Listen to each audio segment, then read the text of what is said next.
Hey y'all, unexpected video coming to you, completely contradicting what was in the last video that I just made. And that is because I said yesterday I looked at my schedule and it was difficult for me to figure out when I was going to fit in another 3 weeks to do this diet. And then I realized I just need to take the bull by the horns and do it right now. Doesn't really matter if I go through Halloween. It's probably great to be on the diet so that I don't eat all the candy that's in the house. I don't have young kids that trick or treat anymore, so I'm not going to be bringing in extra. It's just going to be the candy bars that we buy and give away. And it's best that I don't eat them.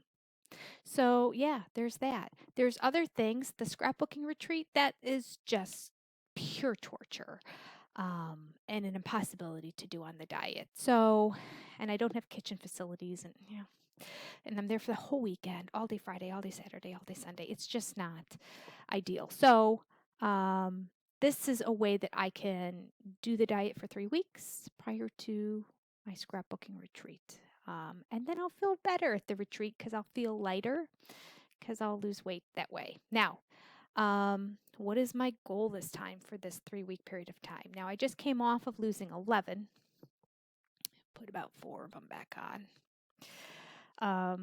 So what is realistic this time? Now, last time I lost 11, I had issues going on. I had one cheat that messed up like 5 days. I had dealt with Tom. That's a separate video. That messed up like 4 days. And then there was something else that happened that messed things up. I can't remember.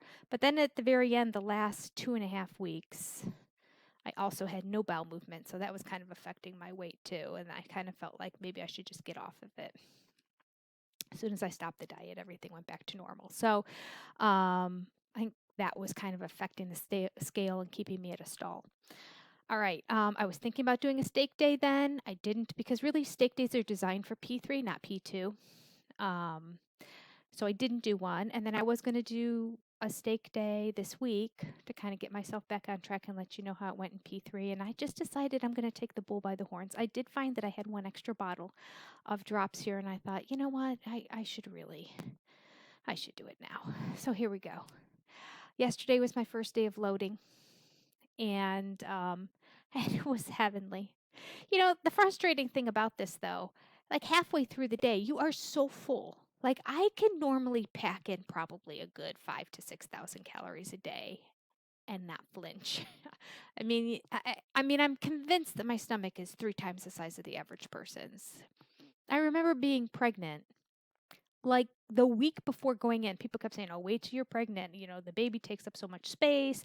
Your stomach gets shrunk down. You're not going to be able to eat more than 2 or 3 bites at a time because you're so full because your stomach is so small."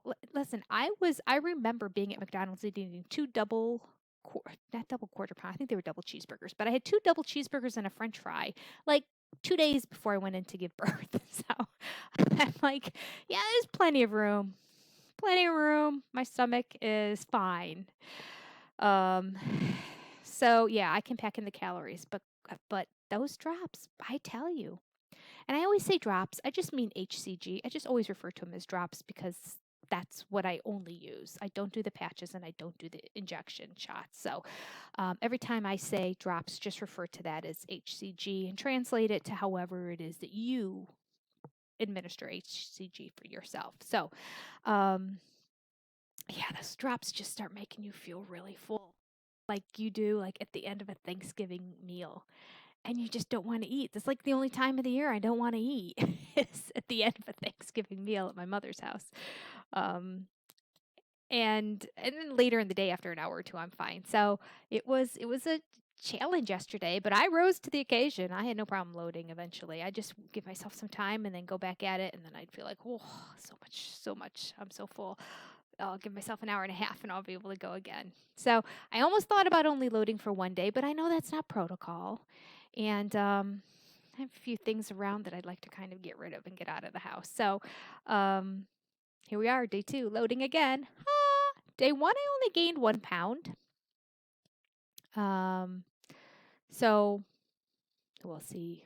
We'll see how this affects everything. Again, this is a channel where we talk about all the personal things. I did have a bowel movement in the morning, So that I think kind of affected the scale. And then I did again this morning. And as you know, I'm normally every 2 to 3 day person just in my normal everyday life. So I had another one this morning and I'm like, well, that's going to affect my loading.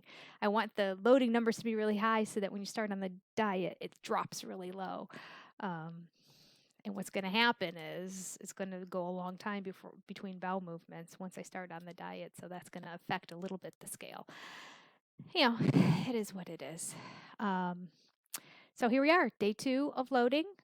I already had some this morning. I normally don't eat in the morning at all, but I was very happy to. I'm not being great. I was really good about loading on the last time, but this time I just decided, I went 6 weeks on the diet, so I was really strict.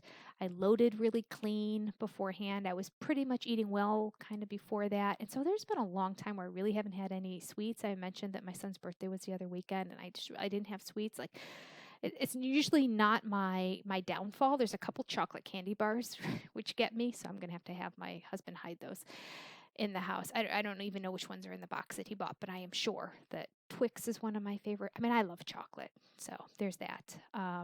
One of my other sweet Achilles heels are Little Debbie Swiss cake rolls. Not the Ho-Hos. They're not as good as Little Debbie Swiss cake rolls. And Little Debbie Swiss cake rolls are half the price of Ho-Hos. So there's that. I wanted to get a box of those, but nobody had them anywhere around me. I went to Walgreens. They don't carry them. So I went to the drugstore or to the gas station across the street. They don't carry them. Everyone carries Hostess products.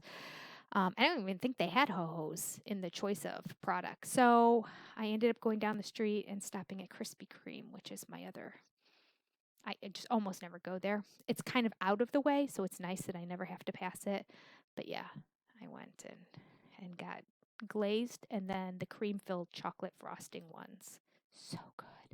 Kind of my favorite donut is chocolate frosting with cream filled. Hate custard, but love the cream filled. And so I got some of those.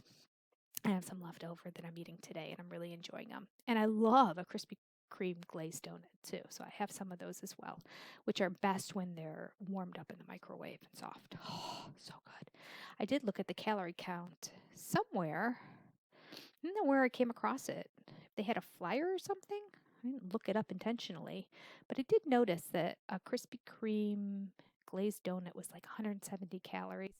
The chocolate frosting with the cream filled was like 360 or something like that. So that's just good information to have in my back pocket because a Krispy Kreme glazed donut is really good, especially if it's fresh. I went and got them yesterday morning at like 11:30 in the morning, and they weren't warm. I like them when they're warm. So live and learn. I'm going to ask from now on to get them to get a fresh batch. And I'm sure that you can wait for them. I know if you go to McDonald's and you want fresh fries, that my daughter used to work at McDonald's when she was in high school for her first job. So I know the ins and outs of McDonald's and what you can do and what you can't do. And she said people all the time say they want a fresh batch of fries.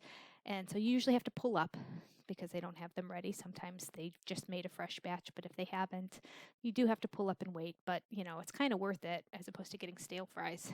If you go at a busy time of the day, it doesn't really matter because they turn over so quickly. But if you go at a slower time, then it's a different situation. So I did stop at McDonald's as well yesterday. That's loading my fats. It was so good. Part of me wants to go do it again today, but I've got so much to do and I know there's plenty of food around this house that I'm going to eat up. So, all right, rambling just to tell you that I'm on day 2, of loading. Surprisingly, I didn't wake up feeling miserable like I normally do. A little concerning, but I should feel fuller than I am.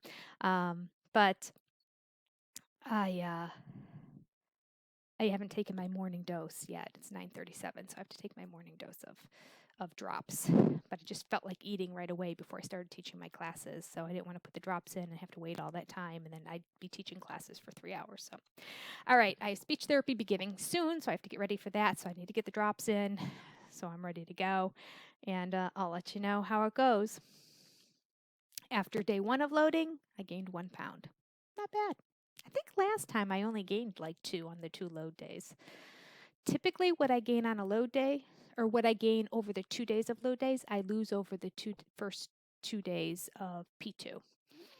So if I gain 5 pounds, I lose 5 pounds. If I gain 4 pounds, I lose 4 pounds. That typically tends to be how it works, but we'll see. Whole bowel movement thing is kind of messing with everything, and the fact that I'm not feeling quite as miserably full this morning as I normally do on day 2, which is an indication that I really should load for another day. That I'm not ready to jump into the strict protocol of P2. Going to try to be better this time around. I said I was going to. I didn't expect it to come up this quickly, so that scares me a little bit. I don't feel like I've psychologically prepared myself enough for this diet as I like to in advance. So we'll just go together and see how we do. But my goal is to really restrict much more fats than I did last time. I had no sugars last time on the diet.